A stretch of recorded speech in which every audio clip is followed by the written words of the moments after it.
for jobs using the job searching tools. Remember, everyone had a chance to search for a job to help them create their resume.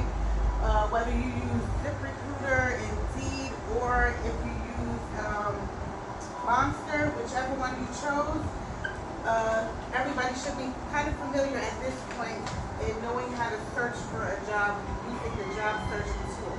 So again, today we're going to get into resume writing. The goal for this lesson is for you guys to create a well-crafted resume, effective resume that displays your skills, experiences, and achievements. I know some people maybe don't have work experience. It's okay. You still display this, whether it's volunteer work or anything else. But we'll get into that a little deeper later on. All right. So everybody had about 10 minutes, 5-10 minutes to work on your do now.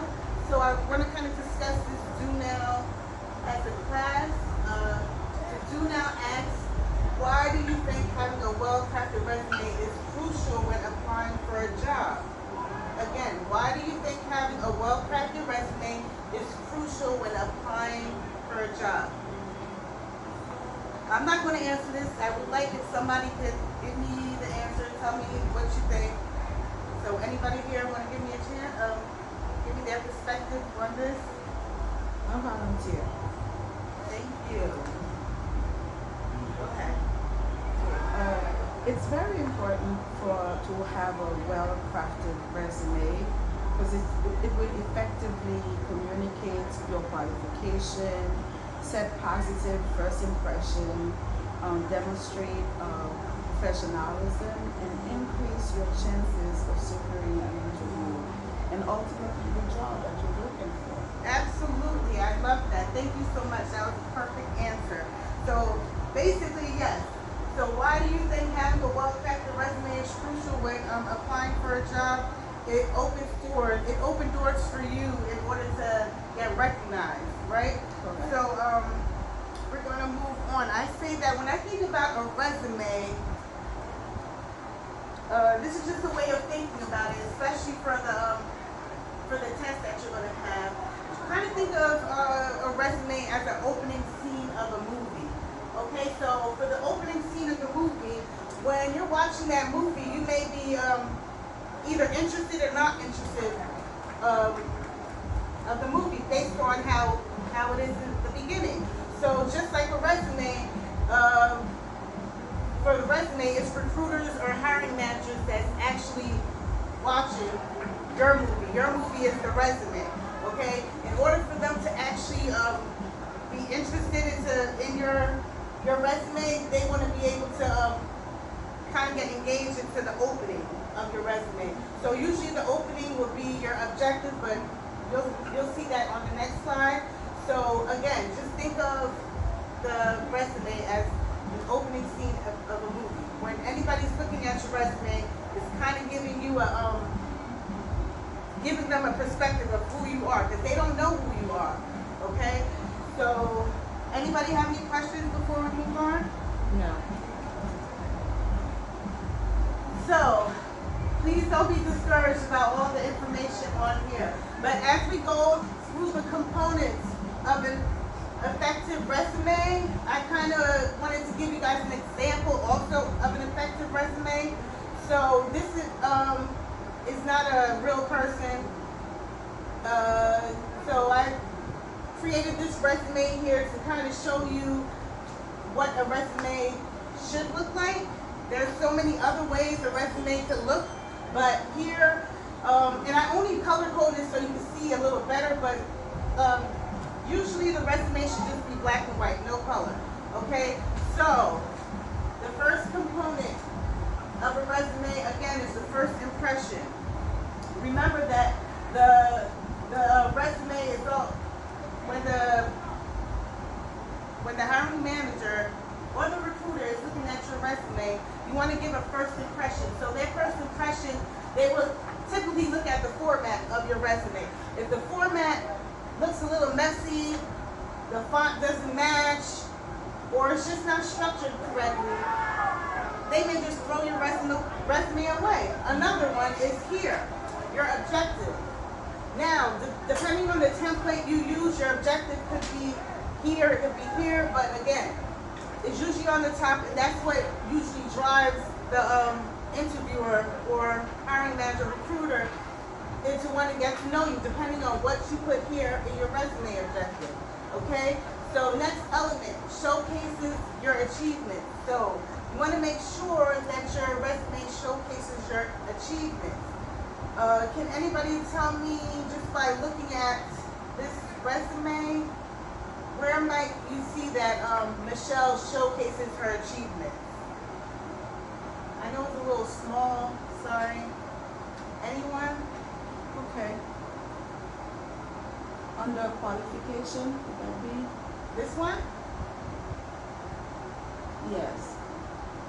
Yeah, I know it's small. So here, thank you. So here, she showcases her achievements with the description of the work that she did while she was working at this veterinary clinic. Okay? She also shows it here with her skills. I think this showcases her, kind of like her achievements, but what she can do, her qualifications, as well as here where she put that she's in the National Honor Society. So these are three areas where you can kind of showcase your achievements. Okay? Demonstrates professionalism. You want to ensure that your resume demonstrates professionalism. You can automatically see that this person is professional because the resume is structured.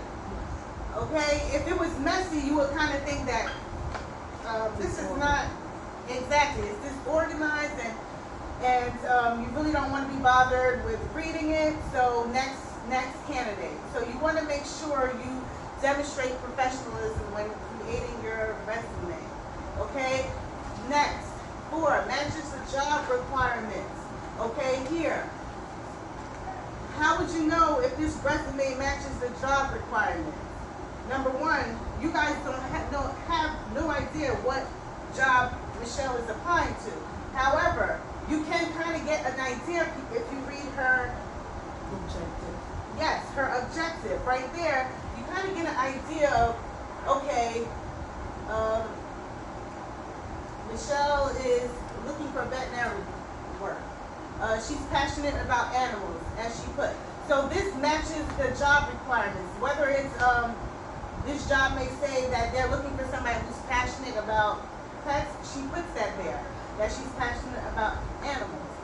Also, she volunteered. Exactly, exactly. She also volunteered. Also, the job that she could have been applying to could be looking for somebody who files, who's good at filing. She noted here, file and maintain information on 150 plus clients and their pets. This shows that she did this in her experience. She also put in her key skills, filing and documentation. So this would draw the interviewer or the hiring manager, recruiter, into wanting to basically To see if she met the requirements. yes, exactly. Thank you. So next, provides a comprehensive overview. So basically, a detailed overview of your skills. This here is very detailed. You know it's detailed because you see the bullet points. It looks structured. So as you can see, we're on element component 5, and really the resume is basically telling you that it needs to be organized, structured, formatted correctly. It differentiates you from other candidates. So you want to be kind of different. You don't know what other candidates may put on their resume, but you want to make sure that you're a little different by putting something specific. Again, I'm going to go back here because I like how here it says file and maintain information on 150 clients and their pets. This may make her different from the other candidates, because the other candidates probably never even worked with over 150 clients. So you want to make sure you put specific information like that in your resume. Any questions before I continue? No? Okay. Next, supports interview selection. So again, you want to make sure that you're putting information in your resume that supports the interview selection. So again, if the job is for veterinary and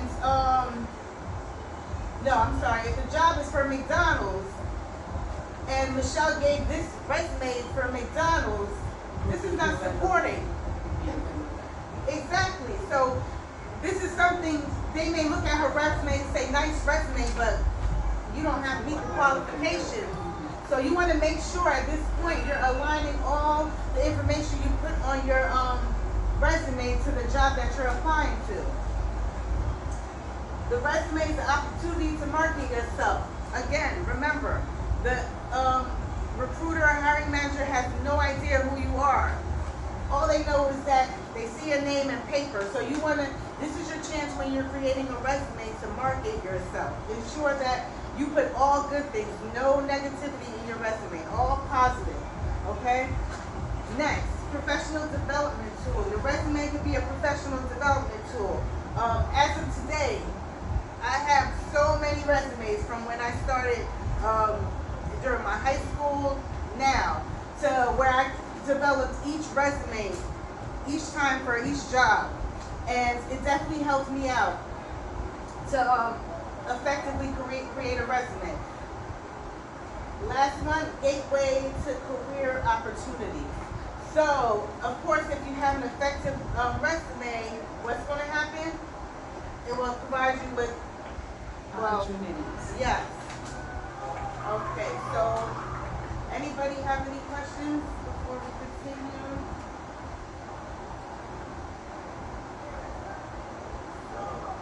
So now that everyone got a chance to see the positive, an effective, I should say an effective, a good resume, I want to kind of give you an idea what an ineffective resume may look like.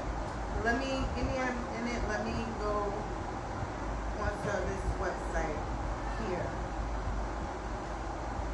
So this website here, Resume Genius, provides us with some examples of what may seem like bad information on a resume, or make your resume look bad. So I feel like if you kind of see the errors that they make, you will make sure you don't make those same errors.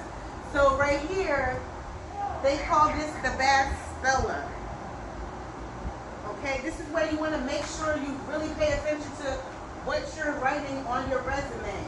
As you see here, I don't know if they were rushing or didn't use a spell check, whatever the case may be, but it says server here and it's not spelled correctly. Okay, let me scroll down to 2. The amateur graphic designer, they call this. I love colors, I love pictures and all that stuff, but on a resume you cannot do that. You should not do that. Okay, you want to make sure your resume is just words, black and white. Okay, like I said, the picture is cool and everything, but unless you're applying for a modeling agency, I would not recommend using a picture. And all this extra stuff, colors, no, you don't need all that. As you can see here, this person also put this image on their resume. No, that's unnecessary.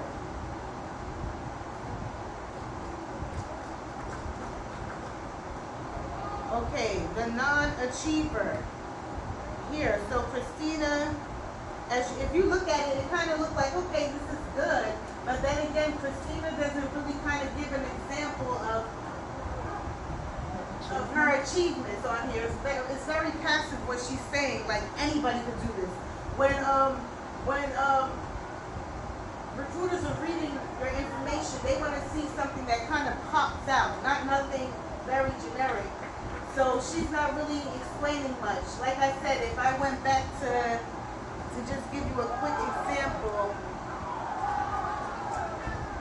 of this resume here, right here, I'm going to keep saying it, where Michelle had wrote file and maintain information on 150 clients and their pets. Now that there is showing her achievements, Okay, so that's why this wouldn't be an effective resume.